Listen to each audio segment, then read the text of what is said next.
जय हिंद मेरे प्यारे शेर एवं शेरनियों। आज के इस क्लास में हम लोग ज्योग्राफी का एक इंपोर्टेंट चैप्टर जो कि मिट्टी है, मृदा है, उसके बारे में हम लोग आज के इस क्लास में बेहतर तरीके से समझने वाले हैं।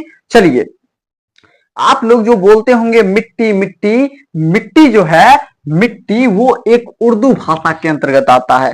आप सभी जो बोलते होंगे ना मिट्टी मिट्टी, मिट्टी किस भाषा का शब्द है? तो वो आ जाता है किसके अंतर्गत? तो उर्दू भाषा का शब्द है। क्या? तो मिट्टी। जितने भी लोग होंगे मिट्टी बोलने वाले तो वो किस भाषा में बोलते हैं? तो उर्दू भाषा में। और जितने भी हिंदी वाले लोग होंगे ना वो सभी क्या कहते हैं? तो मिट्टी को कहते हैं क्या? तो मृदा। हिंदी वाले लोग क्या कहते हैं? तो मृदा। और वहीं पे जो सीबीएसई होगा, इंग्लिश मीडियम वाला होगा, वो क्या कहेगा? तो सॉइल कहेगा। ठीक है, मिट्टी किस भाषा का शब्द है? तो उर्दू का। और जो हिंदी वाला होगा वो क्या कहता है? तो वो कहता है क्या? तो मृदा। और सीबीएसई अर्थात इंग्लिश मीडियम वाला क्या कहता है? तो वो कहेगा सॉइल। ठीक है, समझ गए, कोई दिक्कत नहीं है। देखिए, मिट्टी के बारे में पढ़ना या फिर अध्ययन करना, जैसे कि अभी हम पढ़ रहे हैं मिट्टी के बारे में ना, तो मिट्टी के बारे में पढ़ना या फिर अध्ययन करना क्या कहलाता है? तो कहा जाता है उसको क्या? तो पेडोलॉजी। ठीक है, मिट्टी के बारे में पढ़ना क्या कहलाता है? पेडोलॉजी। आपसे पूछा जाएगा प्रश्न कि मिट्टी के बारे में पढ़ना क्या कहते हैं, तो आपको क्या कहना है? Pedology, pedology. ठीक है, देखिए अब हम लोग समझते हैं आखिरकार मिट्टी या फिर मृदा कैसे बनता है, मृदा क्या होता है, उसके बारे में हम लोग जान लेते हैं थोड़ा। देखिए, मिट्टी जब बड़े बड़े चट्टान जब खड़े होते हैं, जैसे कि यहाँ पे है चट्टान, ठीक है, बड़ा बड़ा जब चट्टान खड़ा होता है और वह अचानक से किसी कंपन के कारणवश, जैसे भूकंप आया, जब भूकंप आता है क्या होता है कि इधर का सामान इधर हो जाता है ना, तो बड़ा बड़ा चट्टान क्या होने लग जाता है? तो टूट फाट जाता है। जब भूकंप आता है तो बड़का बड़का चट्टान जो है ना गिरने लग जाता है, और वही जब गिर जाता है तो वहां से किससे का निर्माण होने लगता है? तो मिट्टी का निर्माण होता है। मिट्टी का निर्माण कैसे होता है? तो जब बड़ा बड़ा चट्टान रहता है और उसमें जब भूकंप आता है तो भूकंप के कारण क्या होता है? बड़ा बड़ा चट्टान तो गिर जाता है, गिरने के कारण ही पूरा छितरा जाएगा। ठीक है, देखिएगा आप सभी, जैसे कोई मान लीजिए कि भूकंप के समय में कोई घर गिर गया, छत गिर गया, छत जब गिरेगा तो एक एक ईटा जो है ना इधर उधर फेंका जाता है। उसी प्रकार से जब चट्टान गिरता है तो उसका जो है ना जितना भी रहता है इधर उधर पूरा मिट्टी क्या होता है? तो फेंका जाता है। और वही मिट्टी में जब पानी पड़ता है, वही चट्टान में जब पानी पड़ता है, उन सारे चीज के कारण किसका रूप ले लेता है? तो वो ले लेता है मिट्टी का रूप। समझ गया आप लोग, कोई दिक्कत नहीं है। मिट्टी कैसे बनता है? तो चट्टान के टूटने फूटने तथा भौतिक रासायनिक प्रक्रिया के द्वारा किसका निर्माण होता है? तो वो होता है मिट्टी का निर्माण। कोई दिक्कत नहीं है। देखिए, अब आपको समझ में आ गया। देखिए, मिट्टी का, अच्छा बताइए तो आप सभी की मिट्टी बनाना, मिट्टी का निर्माण करना क्या आसान काम होगा? नहीं नहीं जी, बिल्कुल आसान काम नहीं होता है। मिट्टी को बनाना बहुत ही मुश्किल काम होता है। इसीलिए हम जो है ना यहाँ पे स्टार लगा कर लिखे हुए हैं क्या? तो मिट्टी निर्माण एक जटिल प्रक्रिया है। मिट्टी का निर्माण करना एकदम ओझर वाला काम है। गांव घर में भिखारी जितना होगा ना, ओझर का मतलब समझता होगा, एकदम पूरा ओझराल तो ओझराल, ठीक है, ओझर वाला काम है क्या? तो मिट्टी का निर्माण करना बहुत आसान नहीं होता है। मिट्टी का बनाना, मिट्टी को बनाना या फिर निर्माण करना आसान नहीं होता है। वो कैसा काम होता है? तो एक जटिल प्रक्रिया होता है या फिर एक जटिल काम होता है। ठीक है, किसका? तो मिट्टी का निर्माण करना। अब देखिए, हमारा जो धरती है क्या? तो हमारा धरती जो है ना, धरती, धरती के नीचे आप लोग जाइएगा तो इसको जो है ना कई क्रम में बांट दिया गया है। धरती के नीचे जो है ना जितना भी जमीन है, जमीन जितना भी मिट्टी है, उसको कई भाग में बांटा गया है। उसमें से 5 प्रमुख भाग है। कौन कौन सा भाग है? तो वो है OABCR। ठीक है, इस सारे 5 भाग के बारे में पढ़ना ही क्या कहलाता है? हेराजाइम कहा जाता है। क्या कहा जाता है? तो हेराजाइम कहा जाता है। ठीक है, ये 5 परत के बारे में पढ़ना ही क्या कहा जाता है? तो हेराजाइम कहा जाता है। समझ गए, कोई दिक्कत नहीं है। धरती के अंदर हम लोग जाते हैं, इसको जो है ना विद्वान सब समझने के लिए क्या किया है? तो भाग में बांट दिया है। नहीं समझे? जैसे कि मान लीजिए हमारा है क्या? तो ये है पृथ्वी, धरती है। धरती को हम समझने के लिए, विद्वान सब समझने के लिए इसको चीर दिया है। ठीक है, जैसे आप लोग कुइयां खुनते हैं उसी प्रकार से धरती को चीर दिया है अंदर तक, और उसमें देखा है कि कितना परत है। तो कुल कितना परत मिला है? कुल 5 गो परत मिला है, जिसमें सबसे पहला का नाम क्या है तो ओ है, और दूसरा का नाम क्या रखा है तो ए रखा है, तीसरा का क्या नाम रखा है तो बी रखा है, और चौथा का क्या नाम रखा है तो सी रखा है, और पांचवा का क्या रखा है नाम तो आर रखा है। ठीक है, देखिए धरती का जो ऊपरी परत होता है, ऊपर का जो भाग होता है ना, वह बहुत ही क्या होता है तो हल्का हल्का मिट्टी होता है। जैसे जमीन का जो सबसे ऊपरी भाग होता है ना, उसको आप लोग हाथों से ऐसे बटोरिएगा तो आ जाएगा मिट्टी, लेकिन यदि आप 10 फीट अंदर जाकर के तब हाथ से बटोरिएगा तो नहीं पकड़ाएगा मिट्टी। ठीक है, ऊपर का भाग एकदम होता है क्या तो आसान हल्का मिट्टी होता है, इसीलिए इसको हम लोग क्या करते हैं तो हाथ से भी इसको हम क्या कर सकते हैं तो पकड़ लेते हैं। किस मिट्टी को तो वो है मिट्टी कौन सा तो ऊपर का मिट्टी, उसको हम लोग क्या करते हैं तो ओ कहते हैं, क्या तो ओ। ठीक है, ऊपरी मिट्टी जो है ना बहुत आसान होता है, और ऊपरी मिट्टी में जो है ना बहुत ज्यादा कार्बनिक जो है ना मात्रा पाई जाती है, कार्बन की मात्रा बहुत ज्यादा पाई जाती है। किस मिट्टी में तो ओ मिट्टी में। जैसे कि आपके गांव में बाढ़ आता होगा, जब बाढ़ आता है ना तो जितना भी कार्बनिक अर्थात ऊपरी जो मिट्टी है सब दह जाता है। ठीक है, जैसे बाढ़ आता होगा तो इधर से मान लीजिए बाढ़ आया तो जितना भी आपका खेत का रहेगा ना ऊपर का मिट्टी सबको उठा लेगा, दूसरा खेत में जाकर के पटक देगा। समझे, आपके खेत का सारा हल्का माटी अर्थात जितना भी उर्वरक अर्थात कार्बनिक जो है उस सारा का सारा दूसर का खेत में चला गया, और जिसके खेत में चला जाता है उसका खेत में क्या होता है तो अनाज बहुत ज्यादा होता है।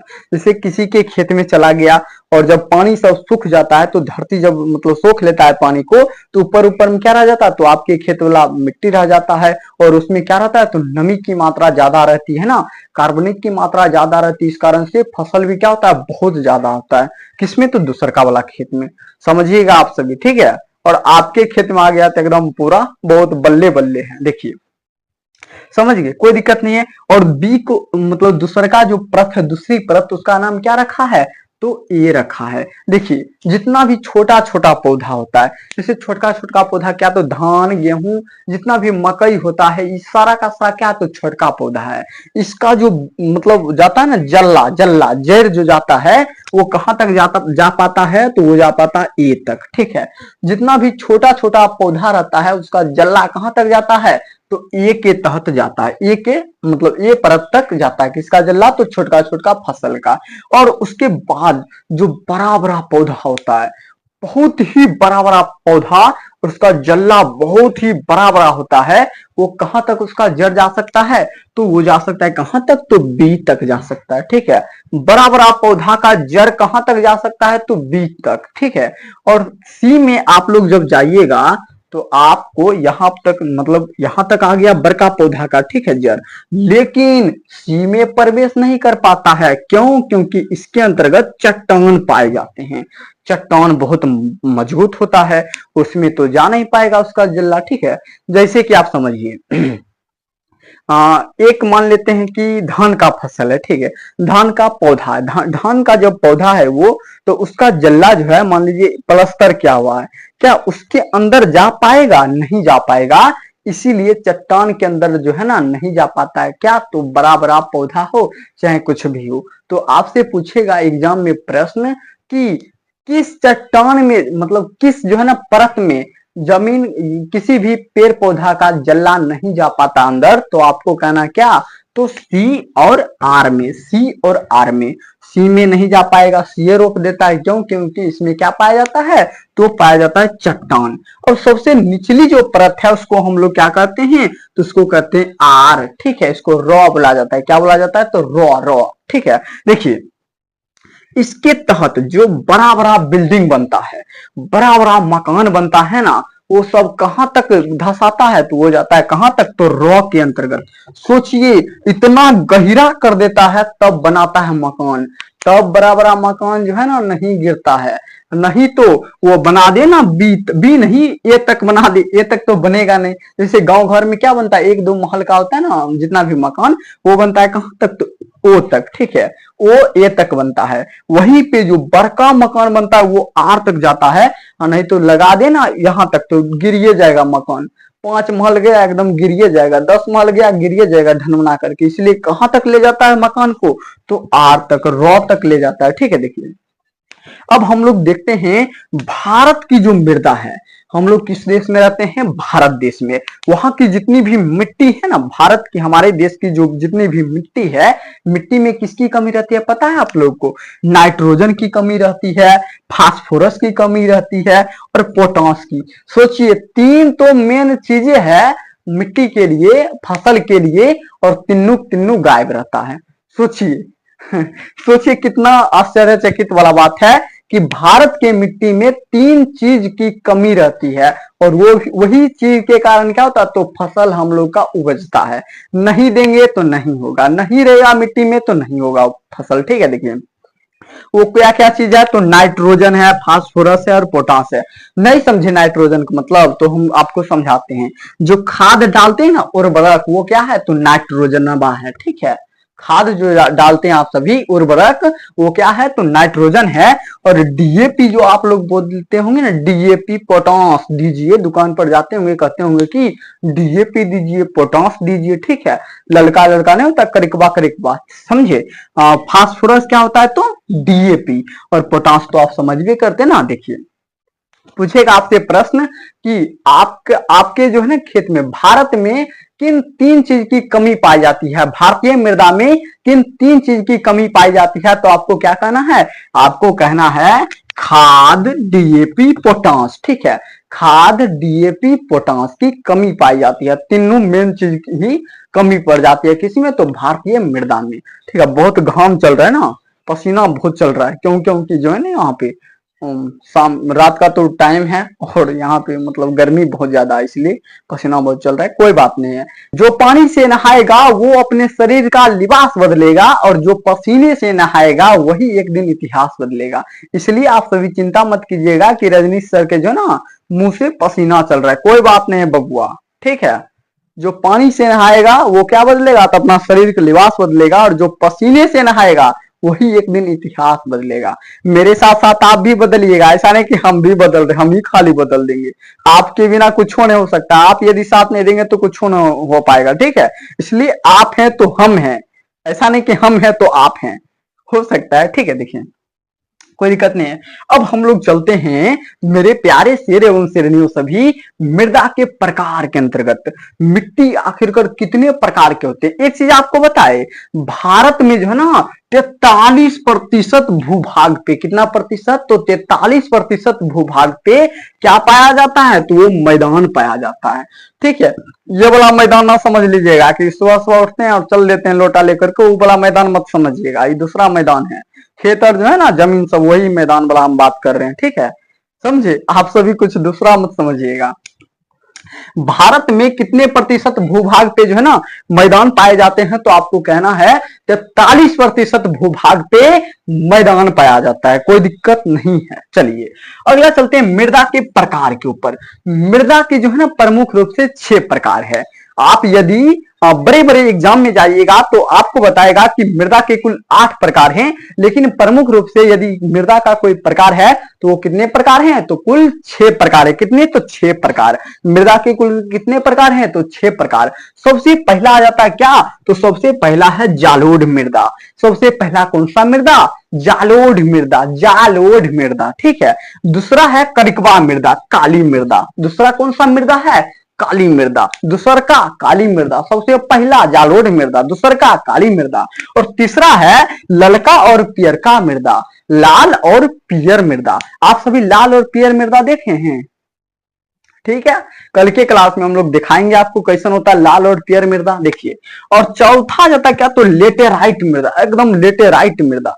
एक इस पे गाना भी निकल गया ना, कमर तेरी लेफ्ट राइट, हाँ लेफ्ट राइट ना, ये वाला गाना भी निकाल दिया। अरे क्या कहे, ऐसा ऐसा गाना निकाल देता ना, कुछ कहने का नहीं। यदि कोई चल रहा है इधर उधर करके तो उसके ऊपर गाना भी निकाल दिया कि कमर तेरी लेफ्ट राइट है। सोचिए कैसा है। समझे? चौथा मृदा कौन सा है? तो वो है लेटेराइट मृदा। और पांचवा मृदा क्या है? तो वो है मरुस्थलीय मृदा। पांचवा मृदा मरुस्थलीय मृदा। और सबसे लास्ट वाला मृदा क्या है? तो पर्वतीय मृदा। ठीक है, सबसे पहला मृदा क्या था? तो जालोढ़ मृदा। सबसे पहला जालोढ़, दूसरा का काली, तीसरा लाल और पीली, चौथा लेटेराइट, पांचवा मरुस्थलीय और छठा क्या था तो पर्वतीय मृदा। समझे मेरे शेर एवं शेरनियों सभी? बताइए आप सभी, समझ में आया? कुछ तो समझ में आया होगा। हम जानते हैं कि लड़का सबको एकदम बेहतर से समझ में आ गया होगा, लेकिन लड़कियां सबको तनी दिक्कत हुआ होगा। कोई बात नहीं है, लड़कियां सब फिर से देख लेना क्लास को, दिक्कत नहीं होगा। ठीक है, देखिए मृदा के कुल कितना प्रकार है, नहीं यादवान तो सीधा इसे याद रखिए। मृदा के कुल 6 गो लइकवा है। सबसे बड़का लइकवा का क्या नाम है तो जालोढ़ मृदा, और दूसरका लइका का नाम क्या है तो काली मृदा, तीसरका लइका का क्या नाम है तो ललका और पियरका मृदा, और चौथा लड़का का क्या नाम है तो लेटेराइट मृदा, और पांचवा का है मरुस्थलीय, और छठा का क्या नाम है तो पर्वतीय मृदा। सिंपलिसिटी में, एकदम देसी भाषा में, ठेठ भाषा में। ठीक है, मृदा के क्या लइकवा तो 6 लइकवा। सबसे बड़का का बताइए तो आप सभी नाम। सबसे बड़का का क्या नाम था जालोढ़ मृदा, दूसरका का क्या नाम था काली मृदा, तीसरका का नाम क्या था तो लाल और पीली मृदा, चौथा का क्या नाम था तो चौथा का नाम था क्या तो लेटेराइट मृदा, और पांचवा का नाम क्या था तो मरुस्थलीय मृदा, और सबसे लास्ट वाला बेटा का क्या नाम था तो पर्वतीय मृदा। समझ गए मेरे प्यारे शेरों शेरनियों? तो आशा करते हैं अब जो है ना कल के क्लास में आपको जो है ना एकदम डिटेल से बता देंगे कि जालोढ़ मृदा क्या होता है, कितने प्रकार के होते हैं, काली मृदा का क्षेत्रफल कितना है, कहां पर क्या होता है। ठीक है, इसके बारे में हम जो है ना कल के क्लास में बता देंगे बेहतर तरीके से। समझे मेरे प्यारे शेरों श्रेणियों सभी? लड़की सबको तनी मतलब फिर से देखना चाहिए, लड़की सबको है ना फिर से थोड़ा देख लेना चाहिए वीडियो। समझी? लड़की सब कोई दिक्कत नहीं, लड़का सबको तो कोई दिक्कत ही नहीं होगा। कोई पूछेगा एकदम पूरा जाकर के, समझे, पुष्पा है, मैं झुकेगा नहीं मृदा से संबंधित कोई भी प्रश्न में। ठीक है मेरे प्यारे शेरों श्रेणियों, तो मिलते हैं कल के क्लास में। सभी मृदा के बारे में बेहतर तरीके से जानेंगे, आखिरकार क्या होता है जालोढ़ मृदा, काली मृदा, लेटेराइट मृदा, लाल एवं पीली मृदा, मरुस्थलीय मृदा और पर्वतीय मृदा, इनके बारे में जानेंगे। तो मिलते हैं कल के क्लास में। जय हिंद, जय भारत। खाते रहिए, पीते रहिए, मस्त रहिए, स्वस्थ रहिए। मिलते हैं अगले क्लास में। जय हिंद।